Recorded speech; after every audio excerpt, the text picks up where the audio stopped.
Okay, let's start getting into um, what I kind of alluded to earlier as far as the big difference between RNA viruses and DNA viruses. The RNA viruses are known as retroviruses. Um, they only contain RNA as a genetic material, and what they do are these retroviruses use a process called reverse transcriptase to form their DNA once they get into a host cell, and then that DNA will then tell the host cell how to go through the lysogenic cycle or how to go through the lytic cycle and make more copies of that virus. HIV is an example of a retrovirus. Okay, the influenza, an example of a retrovirus. Those types of viruses that contain RNA as their genetic material. So let's look at how. Here's just a picture. Remember, we've looked at RNA viruses. We know the parts. Um, well, let's look at how this process works. Here's a picture, and we'll come back to this picture as we go. But here's how a retrovirus works. We're going to use HIV as the example. Okay, it's going to attach to a specific cell in a specific organism. Remember, we've talked about that before. Remember, there are certain types of there are viruses are only going to be able to affect certain types of organisms. Some viruses only affect maybe one or two types. Other viruses maybe can affect 8 or 9 types. And then within those organisms, viruses can only infect certain types of cells. So it's going to attach to a specific cell, a specific host cell. It's going to use receptors, those glycoproteins. It's going to use those receptors to attach to that to whatever cell it can infect. The viral envelope, we're talking about the HIV virus. Okay, it does have an envelope. It's going to fuse with the cell membrane.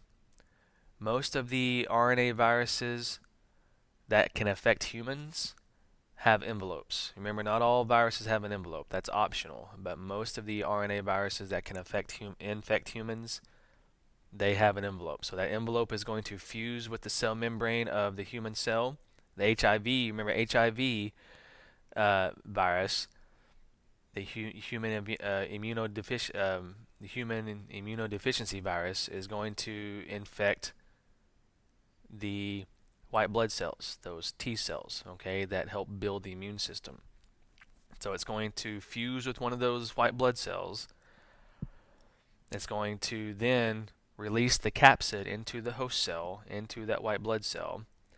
The capsid will break down. There are going to be enzymes that'll help break down that capsid. Remember, the capsid is just protein, and so the enzymes are going to break it down. It's going to release the RNA virus into the host cell. So we're talking about HIV, so it's going to release the RNA virus into that white blood cell. Once it does that, an enzyme that the virus holds, these RNA viruses have these enzymes. So this enzyme called reverse transcriptase, okay, remember it ends in ASE, that's the enzyme that's found within that virus, is going to cause this reverse transcriptase process to work. It's going to cause that RNA to make DNA within that host cell, within that white blood cell. So it's going to do it retroactively. It's going to reverse the process.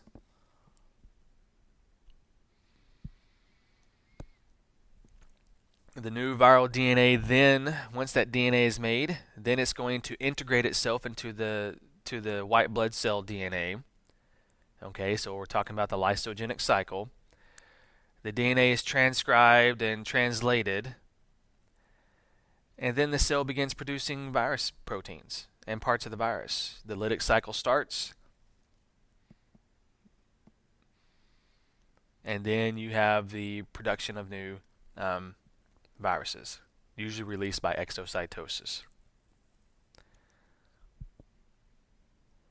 Here's another picture of how it works. Okay, it attaches, the envelope fuses with the membrane, endocytosis occurs.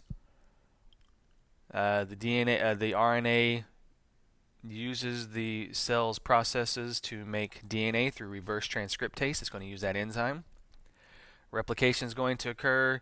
It's going to be integrated. It's going to go through the lysogenic cycle. It's going to go through the lytic cycle, and more viruses will be produced.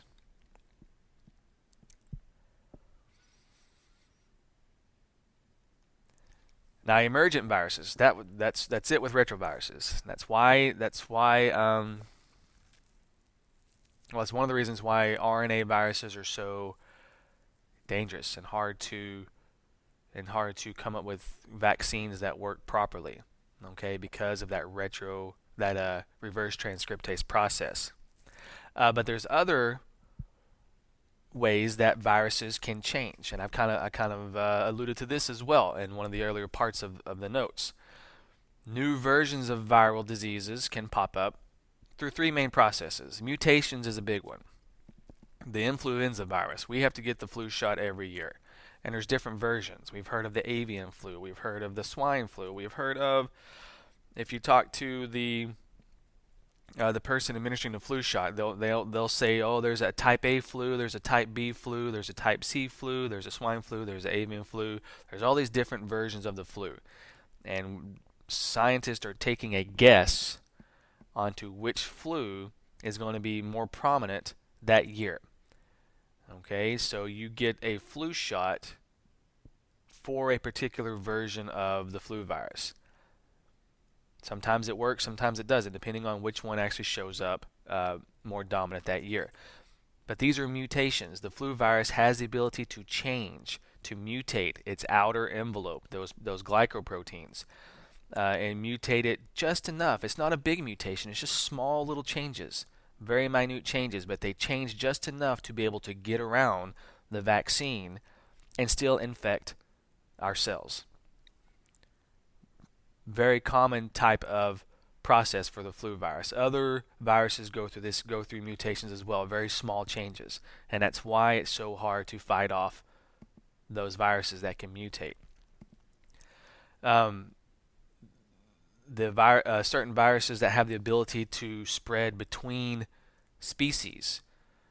Okay, that's another process where we have issues. Okay, viruses that can go between animals and humans, like Ebola, like influenza, like HIV, those are always going to be dangerous because of that reason as well. Third process to allow for the emergence, the appearance of these new viral diseases is because most times when you get these new diseases that pop up, the emergence of these new viral diseases is one reason might be because they came from a small isolated population, and that isolated population was exposed to the larger world population, whether it be different animal species to different animal species, but somehow that bridge, there was a bridge that connected that isolated population to a larger world population, and then that viral disease emerged that way. So these are three main ways or processes of how new viral diseases can emerge. Mutations, very popular with the RNA viruses. Spreading between species. Once again, now not only RNA viruses, DNA viruses can do this as well, but RNA viruses are very very good at doing that, and then that connection between isolated populations to the larger world populations. Here's some examples of in recent years where we've had several emergent viruses come to light. Okay, HIV virus appeared in the 80s, and it came from not only an isolated population, they think, but it also came from jumping between species. The flu strains, I've talked about the flu virus and how there's different versions through mutations and how it works. When the flu virus was first introduced to the human population, it was a pandemic. It almost wiped out a very, very, very large portion of the human population. until the vaccine was treated. We found that it infected young and elderly more. Um, but then every year it finds a way to mutate to still uh, emerge as a new version. And then the Ebola virus, we heard about it recently here in the U.S. The Hot Zone book you're reading gets into details about how the Ebola virus first started, where it was first noticed, and then how it spread between one species, monkey species, to the human species.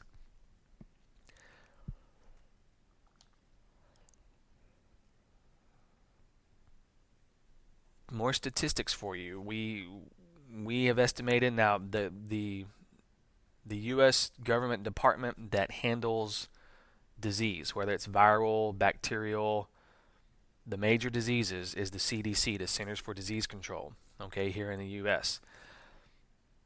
They've estimated that 3/4, 75% of the new human diseases that are viral originate from animals. Okay, the hantavirus is a good example. Started out in rodents, in mice, especially deer mice in Mexico, or excuse me, New Mexico, Arizona. Um, those deer mice got into grain, the food that humans ate, and they were able to spread it from them, this hantavirus, into humans, and it has a very quick kill rate. Um,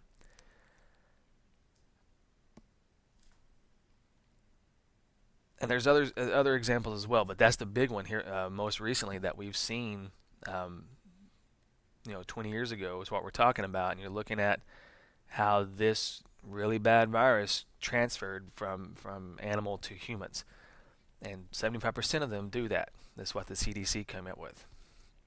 All right, now I've mentioned the words vaccines. I think I might even mention antibiotics, and antibiotics we're going to talk about those when we get to bacteria. Vaccines are going to be our only medicine to help fight against viral diseases. Okay, once you get a disease caused by a virus, vaccines won't help. Because once you get it, your body's already been infected, and your body just has to fight it off naturally. That's what your immune system's for, your white blood cells, those helper T cells. Okay, but a vaccine would be a preventative.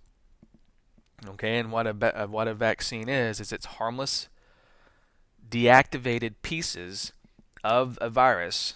Okay, maybe parts of the protein coat, parts of the pieces of the inactive um, genetic material, or the pieces um, of the glycoproteins. Okay, those are going to be part of the vaccine. They're going to be injected into your bloodstream. Okay, then once they get into your bloodstream, then your immune system can recognize them, and the white blood cells and helper T cells can start building defenses against those pieces, against those foreign pieces of that virus. That way, if your immune system has already built up a bunch of antibodies or a bunch of helper T cells and um, soldier cells, if you will, to help fight against any type of cell that has those pieces in it, has those protein coats in it, those capsids in it, that type of genetic material in it, they'll attack it and they'll kill it. So if you get exposed to a virus that you've had a vaccine for, your immune system has built those cells that are going to attack, okay, that virus and kill it off before it can actually cause any harm. Edward Jenner was the first scientist to actually develop a successful vaccine, and it actually was to fight smallpox.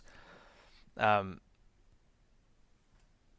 he had concluded through observations. He realized that his workers that actually worked with cows were contracting cowpox, which is a milder version, but they were resistant to the smallpox.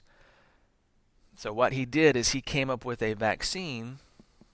He infected someone that was part of his workers, okay, with this cowpox vaccine, that he got